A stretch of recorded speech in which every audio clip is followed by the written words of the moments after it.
আসসালামু আলাইকুম। Hi, this is Mustakim Billah. Welcome to Net Communication. আজকে আমরা মেশিন লার্নিং সম্পর্কে কিছু ইনফরমেশন জানব। আমার উদ্দেশ্য হচ্ছে মেশিন লার্নিং নিয়ে একটা কমপ্লিট প্লেলিস্ট তৈরি করা, এবং আজকের এই ভিডিওটা হচ্ছে এই প্লেলিস্টের প্রথম ভিডিও। তো আজকে আমরা যে জিনিসটা শিখবো সেটা হচ্ছে যে মেশিন লার্নিং আমরা যে শিখবো আসলে মেশিন লার্নিং জিনিসটা কী, মেশিন লার্নিং জিনিসটা আমাদের কেন দরকার, মেশিন লার্নিংয়ের যে প্রকারভেদ আছে বা ক্যাটাগরি আছে, আর মেশিন লার্নিংটা আসলে কোথায় কোথায় আমাদের কাজে লাগে। তো মেশিন লার্নিং নিয়ে একটা ইনফর্মাল ডেফিনেশন লিখেছি এখানে আপনারা দেখতে পাচ্ছেন যে machine learning is a study of computer algorithms that improves automatically by experience. এখানে মেন ফোকাসটা হচ্ছে আমাদের computer algorithms automatically and experience. অনেকটা আমাদের দৈনন্দিন জীবনের কাজের মতো। আমরা মানুষ যেভাবে কাজ করি, কিভাবে কাজ করি, এক্সপিরিয়েন্সের উপর বেস করে কাজ করি। অটোমেটিক্যালি বিষয়টা হচ্ছে কি যে মেশিন, আমরা জানি যে মেশিনকে ইনস্ট্রাকশন দেওয়া হয় তারপরেই সে কাজ করে। বাট মেশিন লার্নিংয়ের কনসেপ্টটা এরকম যে সে যেন শুধুমাত্র ইনস্ট্রাকশনের উপর বেস করেই কাজ না করে, অটোমেটিক্যালি কাজগুলো করতে পারে লাইক হিউম্যানস। মানে আমরা মানুষ কিন্তু আমাদের এক্সপিরিয়েন্সে এক ধরনের ইনস্ট্রাকশন, বাট আমরা যেন ক্রিটিক্যাল সিচুয়েশনে, যেখানে আমাদের কোনো ইনফরমেশন নাই, কোনো এক্সপিরিয়েন্স নাই, ওই রকম সিচুয়েশনেও কিন্তু আমরা ইন্টেলিজেন্টলি বিভিন্ন ধরনের কাজ করে থাকি এবং অনেকাংশে সফলতা অর্জন করতে পারি। তো মেশিনও যেন ওরকমভাবে অটোমেটিক্যালি ক্রিটিক্যাল সিচুয়েশনে কাজ করতে পারে, এরকম কিছু অ্যালগরিদম ডেভেলপ করা। ঠিক আছে, মেশিন লার্নিংয়ের মূল উদ্দেশ্যটাই হচ্ছে এরকম কম্পিউটার অ্যালগরিদম ডেভেলপ করা, যেটা এক্সপিরিয়েন্সের ওপর বেস করে আমাদের অটোমেটিক্যালি, মানে এক্সপিরিয়েন্সের উপর বেস করে তো কাজ করবেই, বাট যদি পসিবল না হয় অটোমেটিক্যালি কিছু ডিসিশন নিবে বা নিতে সক্ষম হবে। এখন আমরা কিছু জিনিস জানবো, যেমন এখানে বলা হয়েছে যে it is seen as a subset of AI. Artificial ইন্টেলিজেন্সের সাবসেট হচ্ছে আমাদের মেশিন লার্নিং। তো ধরেন যদি আমাদের পুরো অংশটা যদি এআই হয়, তাহলে এই পুরো অংশটার একটা সাবসেট হবে আমার মেশিন লার্নিং। আরেকটু ইনফরমেশন দিয়ে রাখি, এই মেশিন লার্নিং এর আবার সাবসেট হচ্ছে ডিপ লার্নিং, ডিএল। এবার আমরা মেশিন এবং মানুষের মধ্যে একটা কম্প্যারিজন দেখতে চাই। কম্প্যারিজনটা হচ্ছে এরকম যে মানুষ যেভাবে ইভলভ হচ্ছে, মেশিন কি সেভাবে ইভলভ হচ্ছে? ঠিক আছে, আমরা অনেকে কিন্তু দেখতে পাচ্ছি যে বর্তমানে মেশিন এত ডেভেলপ হচ্ছে যে মানুষের তুলনায় অনেক ক্ষেত্রে এগিয়ে আছে। যেমন আপনি দেখেন কিছু চেস খেলার যে গেমগুলো আছে, বিভিন্ন ধরনের যে গেমগুলো আছে, অনেক গেমগুলোর মধ্যেই মেশিন মানুষকে হারিয়ে দিচ্ছে। সো বিভিন্ন ক্ষেত্রে মেশিন মানুষের চেয়েও এগিয়ে যাচ্ছে। এবং এখন একটা অ্যানালাইসিস আছে, যে অ্যানালাইসিসটা বলছে এরকম যে মেবি 2040 থেকে 2040 থেকে 2050 সাল, এরকম একটা টাইমে, জাস্ট একটা প্রেডিকশন বা অ্যানালাইসিস, যে এরকম সময়ে মেশিন এবং মানুষ সমান হয়ে যাবে। মেশিন এবং মানুষ সমান হয়ে যাবে মানে হচ্ছে যে মানুষের যে ইন্টেলিজেন্স, ঠিক সেরকম ইন্টেলিজেন্স মেশিনেরও থাকবে। মানে মানুষ যা করতে পারবে সেম কাজ মেশিন করতে পারবে, সোজা কথা। এবং এই অ্যানালাইসিসটা এমনও বলছে যে এর পরবর্তীতে মেশিন মানুষের চেয়েও বেশি ইন্টেলিজেন্স হয়ে যাবে। সো এই গ্রাফটা অনেকটা এরকমভাবে দেওয়া যে ধরেন আপনার হচ্ছে এখানে হচ্ছে আপনার ইন্টেলিজেন্স লেভেল, ঠিক আছে, আর নিচে হচ্ছে আপনার টাইম। একটা কার্ভ আপনার হচ্ছে যেটা মানুষের ক্ষেত্রে, আরেকটা কার্ভ হচ্ছে আপনার মেশিনের ক্ষেত্রে। ঠিক আছে, এটা হচ্ছে হিউম্যান, এটা হচ্ছে মেশিন। ঠিক আছে, আমরা বর্তমানে এই পজিশনে আছি। ঠিক আছে, এই পজিশনটাতে দেখে আমরা কি বুঝতে পারতেছি যে মানুষ এখনও মেশিনের চেয়ে উপরে আছে। দ্যাট মিনস মানুষ এখনও মেশিনের তুলনায় ইন্টেলিজেন্ট। বাট এই পয়েন্টে একটা পয়েন্ট আসবে যেখানে মানুষের এবং মেশিনের ইন্টেলিজেন্স লেভেল সেম থাকবে, এবং এখানে মানে এই সময়টাকে ধরা হচ্ছে 2040 থেকে 2050 সাল। ঠিক আছে, এই অ্যানালাইসিসগুলোর যদি আমি চেষ্টা করবো এগুলোর যেখান থেকে আমি পড়েছি সেগুলো আপনাদের প্রোভাইড করার। আর এখান থেকে আরও বুঝতে পারতেছি যে এই সময় আরও যত টাইম আরও যত বাড়বে, এখানে আমরা দেখতে পাচ্ছি টাইম আরও যত বাড়বে আপনার মেশিনের কিন্তু ইন্টেলিজেন্স লেভেলটা বেড়েই যাবে। ঠিক আছে, এবার আমরা মেশিন লার্নিংয়ের কিছু অ্যাপ্লিকেশনস দেখব এবং অ্যাপ্লিকেশনগুলো মানে আসলে ডিফাইন করে দেয় যে কেন আমরা মেশিন লার্নিং শিখবো। ঠিক আছে, কারণ আমরা যদি জানতে পারি যে এই সেক্টরে বা এই জায়গায় মেশিন লার্নিংটা কাজে লাগছে, এর মানে হচ্ছে যে এই জন্যই আমাদের এখানে মানে মেশিন লার্নিংটা শেখা উচিত। সো প্রথম যে অ্যাপ্লিকেশনটা সেটা হচ্ছে ইমেজ প্রসেসিং বলতে পারেন, আইডেন্টিফিকেশন বলতে পারেন, অথবা রিকগনাইজেশন বলতে পারেন আপনি, বা রিকগনিশন। ঠিক আছে, ইমেজ রিকগনিশনের জিনিসটা কি, এখন মেশিন লার্নিংয়ের কারণে আমরা কিন্তু দেখবেন অনেক জায়গায় অটোমেটিক্যালি আইডেন্টিফাই করা হচ্ছে যে ইমেজটা কোত্থেকে আসছে বা কিভাবে এটা পাওয়া গেল। ফর এক্সাম্পল আমি যদি একটা উদাহরণ দিই, বর্তমানে আপনি যদি ফেসবুকে দেখেন আপনার কোনো একটা ফ্রেন্ড কোনো একটা গ্রুপ ফটো আপলোড করলো যেখানে আপনার ইমেজটা আছে, দেখবেন সাথে সাথে কিন্তু ফেসবুক আপনাকে একটা নোটিফিকেশন পাঠিয়ে দেয় যে এইরকম একটা ইমেজে আপনার চেহারা পাওয়া গেছে, আপনি কি নিজেকে ট্যাগ করতে চান কিনা। এটা কিন্তু ফেসবুকের নতুন একটা আপডেট, আমি যেটা রিসেন্টলি দেখলাম। সো এই ধরনের জিনিস কিন্তু আমাদের মেশিন লার্নিংয়ের সাহায্যে করা হচ্ছে। দেন আপনার হচ্ছে স্পিচ রিকগনিশন। স্পিচ রিকগনিশনের কাহিনীটা কি, এখন দেখবেন যে স্পিচ দেওয়ার মাধ্যমে অনেক কাজগুলো করা হচ্ছে। আমার ভাগ্নিকেও দেখলাম সেই দিন ইউটিউবের মধ্যে এরকম করে ওই ভয়েস অ্যাসিস্ট্যান্টের মাধ্যমে সার্চ দিচ্ছে ইউটিউবে যে ডোরেমনের ভিডিও চাই, এক্সেট্রা এক্সেট্রা, এরকম কার্টুনের ভিডিও চাই, আর সাথে সাথে কার্টুনের ভিডিও চলে আসে। এই ধরনের জিনিসগুলো হচ্ছে অ্যাকচুয়ালি স্পিচ রিকগনিশন, যেটা মেশিন লার্নিংয়ের একটা অ্যাপ্লিকেশন। দেন আপনার হচ্ছে ট্রাফিক প্রেডিকশন। আমরা কিন্তু এখন অলরেডি মানে দেখতে পাচ্ছি যে আমরা অনেক সময় বাসে জার্নি করে থাকি, বাসে মানে অনেক সময় বাসের যে ড্রাইভার থাকে তাকে অলরেডি মানে আগেই নির্দেশ দিয়ে দিয়ে ভাইয়া ওই রোড দিয়ে যান না, ওই রোড দিয়ে যান, ওই রোডে জ্যাম আছে। এই জিনিসগুলো আমরা কীভাবে জানি, আমরা অনেকেই কিন্তু ম্যাপের মধ্যে দেখি যে অমুক অমুক রাস্তার মধ্যে জ্যাম ট্যাম আছে, ইন্ডিকেশন দিয়ে দিই যে ওই রোডে যাবেন না। এই জিনিসটা আমরা কীভাবে হচ্ছে, এই ট্রাফিক প্রেডিকশনটা আমরা কীভাবে করতে পারছি, বর্তমানে মেশিন লার্নিংয়ের সাহায্যে করতে পারছি আমরা এগুলো। দেন আরেকটা অ্যাপ্লিকেশন যদি আমি বলি সেটা হচ্ছে প্রোডাক্ট রিকমেন্ডেশন।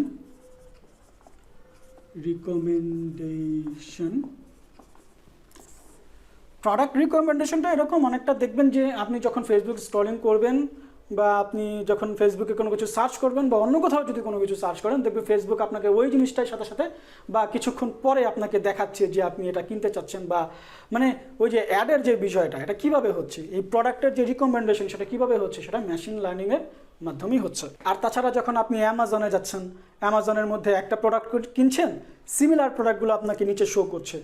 আবার আপনি যখন নেটফ্লিক্সে মুভি দেখছেন, নেটফ্লিক্সে যখন একটা মুভি দেখছেন, নিচেই সিমিলার ক্যাটাগরির মুভিগুলো বা জনরার মুভিগুলো আপনাকে শো করছে।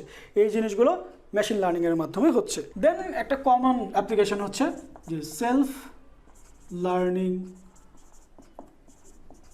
কার, অথবা আমরা বলতে পারি অটোমেটেড কার। আমরা জানি এখন টেসলা এরকম কার বানাচ্ছে যেগুলোর মাধ্যমে আমরা হচ্ছে অটোমেটিক্যালি যেখানে কোনো ড্রাইভার থাকবে না, বাট আমরা আমাদের ডেস্টিনেশনে পৌঁছাতে পারবো। দেন আরেকটা অ্যাপ্লিকেশন যদি বলি যে আমি হচ্ছে spam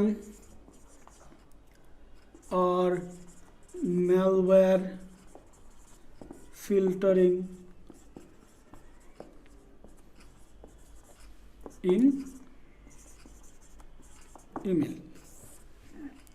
spam or malware filtering in ইমেইলের বিষয়টা হচ্ছে আপনি অনেক সময় খেয়াল করবেন যে আপনি যখন একটা মেসেজ আসবে বা মেইল আসবে আপনার, তখন ওই মেলটা কোন ধরনের মেল সেটার উপর নির্ভর করে কিন্তু যেই জিমেইলের যেই সার্ভিসটা আছে আপনাকে সেটা ওই মেসেজটাকে আপনাকে ইনবক্সে রাখবে নাকি ইম্পর্ট্যান্টে রাখবে নাকি আপনার হচ্ছে স্প্যামের ফোল্ডারে রাখবে। এই যে ক্যাটাগরাইজ করা হচ্ছে, এই জিনিসটা করা হচ্ছে মেশিন লার্নিংয়ের মাধ্যমে। আপনি অনেক সময় দেখবেন যে আপনি যখন অ্যাডমিশনের জন্য কোনো প্রসেস করবেন সেখানে আপনাকে নিচে লেখা থাকে যে কোনো একটা আপনাকে কোড পাঠানো হয়েছে, কোডটা যদি আপনি না পান তাহলে আপনি স্প্যাম ফোল্ডারে খোঁজ করেন। কারণ অনেক সময় দেখা যায় যে মেশিন লার্নিংয়ের মাধ্যমে যখন এগুলোকে ক্যাটাগরাইজ করা হয় তখন দেখা যায় যে আমরা যেটাকে ইম্পর্টেন্ট মনে করছি সেটাকে সে স্প্যাম মনে করছে।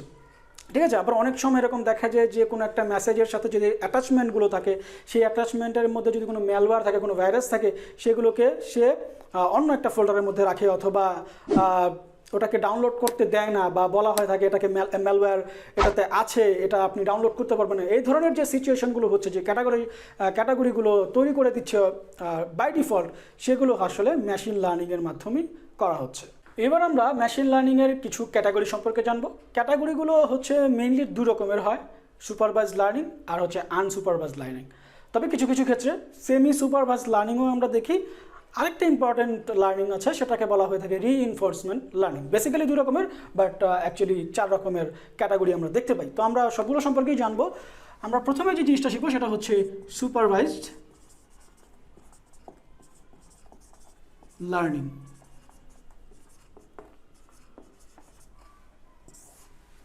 সুপারভাইজ লার্নিংয়ের ক্ষেত্রে যেটা হয় যে আপনাকে ইনপুট দেওয়া হয়, মানে ডেটা দেওয়া হয়, যে ডেটাকে আমরা বলি হচ্ছে লেভেল ডেটা। আচ্ছা, এটা জিনিসটা আমি একটু লিখে রাখি, কারণ এটা অনেক সময় ভুলে যাই আমরা সবাই। লেভেল ডেটা, মেন পয়েন্টটাই এখানে লেভেল ডেটা। তো যে ডেটাগুলো দেওয়া থাকে, লেভেল ডেটা দেওয়া থাকে, এবং এটার উপর বেস করে আমরা কোনো কিছু প্রেডিক্ট করতে পারি যে এই জিনিসটা কিভাবে হবে, বা এই জিনিসটা কোনটা। ফর এক্সাম্পল, আমি যদি একটা উদাহরণ দিতে চাই, যে ধরেন আপনার একটা বাস্কেট আছে, এবং বাস্কেটের মধ্যে বিভিন্ন ধরনের ফল আছে। এখন আপনি মানে মেশিনকে তো আপনি শিখাবেন যে আসলে মানে কোনটা কোন ধরনের ফল, বা আপনি মেশিনকে বলবেন যে আসলে মানে আমাকে এই পার্টিকুলার ফলটা পিক করে দাও। তো এখন মেশিনকে আপনি প্রথমে কিছু ইনস্ট্রাকশন দিবেন, ঠিক আছে, লেভেল ডেটা দিবেন। কীরকম লেভেল ডেটা দিবেন? ধরেন যে আপনি মেশিনকে শিখালেন যে যদি আপনার বাস্কেটের মধ্যে যে ফলগুলো আছে, সেই ফলগুলো যদি গোলাকার হয় প্লাস যদি রেড হয়, তাহলে ফলটা হচ্ছে আপেল। আপনার যে ফলগুলো আছে, ফলগুলোর মধ্যে যদি ফলটা মানে একটু লম্বা হয়, এবং আপনার হচ্ছে যদি এটা ইয়েলো হয়, ঠিক আছে, তাহলে সেটা হচ্ছে বানানা বা কলা। তো এই ধরনের যে জিনিসগুলো দেখছেন, সেগুলোকে বলা হচ্ছে লেভেল ডেটা। ঠিক আছে, এই লেভেল ডেটার উপর বেস করে আপনি মেশিনকে বলতেছেন যে আমাকে এখান থেকে একটা কলা চুজ করে দাও। ঠিক আছে, সো মেশিন কি করবে, এই যে লেভেল ডেটা আছে সেটা নিয়ে অ্যানালাইসিস করবে, এবং ওই ফলগুলোর মধ্যে থেকে একটা প্যাটার্নের মতো করে ম্যাচ করার চেষ্টা করবে, এবং দেখবে যে ওই যে লেভেল ডেটা দিলাম এটার সাথে কোনটা ম্যাচ করে। দেন এরকম ম্যাচ করার মানে ম্যাচিংয়ের মাধ্যমে আমাকে বলে দিবে যে এইটা হচ্ছে বেনানা বা কলা। তো এই গেল আমার হচ্ছে সুপারভাইজড লার্নিং। দেন আমার হচ্ছে আনসুপারভাইজড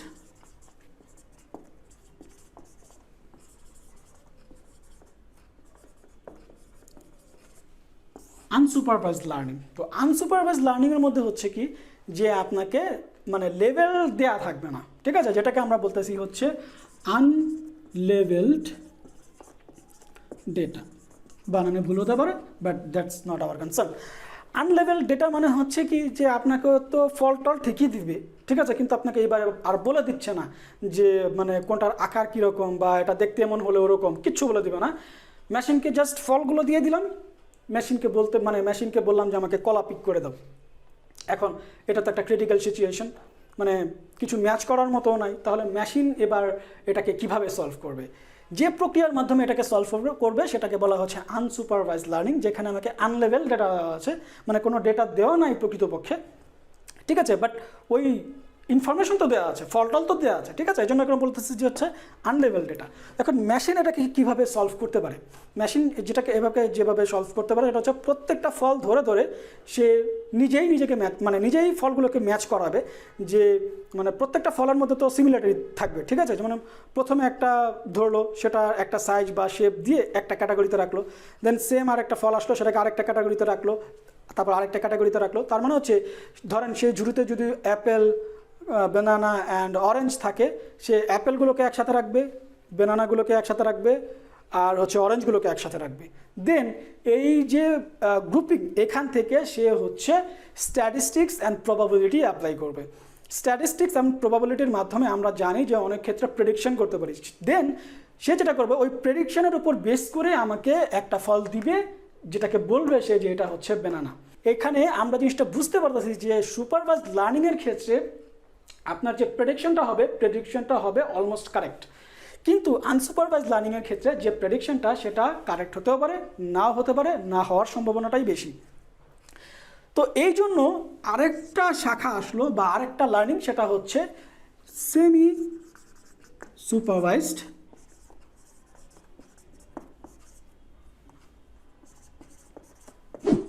লার্নিং।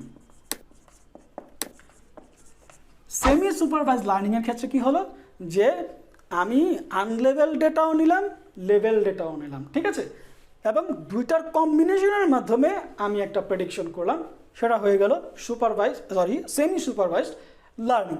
তবে এই ক্ষেত্রে যেটা করা হয় যে আনলেভেল ডেটার পরিমাণটা বেশি থাকে, লেভেল ডেটার পরিমাণটা কম থাকে। এবার আমরা জানবো হচ্ছে আরেকটা মেজর ক্যাটাগরি, সেটা হচ্ছে রিইনফোর্সমেন্ট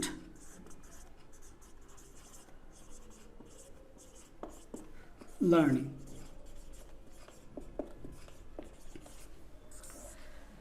রিইনফোর্সমেন্ট লার্নিংয়ের মধ্যে যেটা করা হয় যে মানে লেভেল ডেটা, আনলেভেল ডেটা এসব না করে মানে যে জিনিসটা করা যায়, হিউম্যান কীভাবে মানে যে কোনো জিনিসকে বুঝে, ঠিক সেইভাবে যেন মেশিনটা বুঝতে পারে। তো মানুষ কীভাবে করে, যেমন একটু আগে যে ফলের ঘটনাটা বললাম, আমরা যখন ফল এরকম বাছাই করি, আমরা কি এত কিছু চিন্তা করি যে ফলের শেপ টেপ কী, তারপরে ওটা ফল ওই হিসাবে হবে, কিংবা মানে স্ট্যাটিস্টিক্স, প্রবাবিলিটি, এত কিছু তো চিন্তা করি না।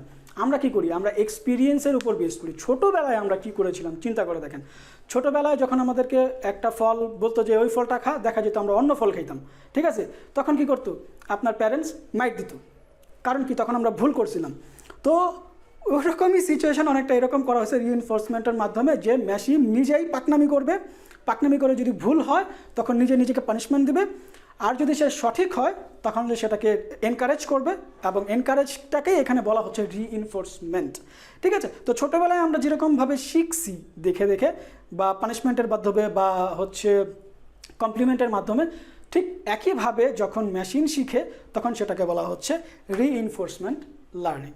আশা করি আজকের টিউটোরিয়ালটা আপনাদের সবার ভালো লেগেছে। এরকম ভিডিও আরও দেওয়ার চেষ্টা করব এই প্লেলিস্টে। তবে মেশিন লার্নিংয়ের মধ্যে অ্যাকচুয়ালি কি, যে থিওরির চেয়ে ম্যাথমেটিক্যাল টার্ম অনেক বেশি, আর সত্যি বলতে আমি ম্যাথমেটিক্সে খুব একটা বেশি ভালো না, বাট আমি ট্রাই করব যে আমার কাছে যে ম্যাটেরিয়ালসগুলো আছে সেগুলো থেকে আপনাদেরকে যেই ইম্পর্টেন্ট পয়েন্টগুলো সেগুলো আপনাদেরকে বুঝিয়ে দেওয়ার। এতক্ষণ সাথে থাকার জন্য সবাইকে ধন্যবাদ জানিয়ে এখানে শেষ করছি আজকে। সবাই ভালো থাকবেন, সবাই সুস্থ থাকবেন। আল্লাহ হাফেজ। আমার ভিডিও যদি ভালো লেগে থাকে তাহলে লাইক করবেন, শেয়ার করবেন। তোমরা যদি নতুন এসে থাকো তাহলে সাবস্ক্রাইব করবে। সব নতুন ভিডিওগুলি সবার আগে তোমার কাছে পৌঁছে যাবে। আল্লাহ হাফেজ।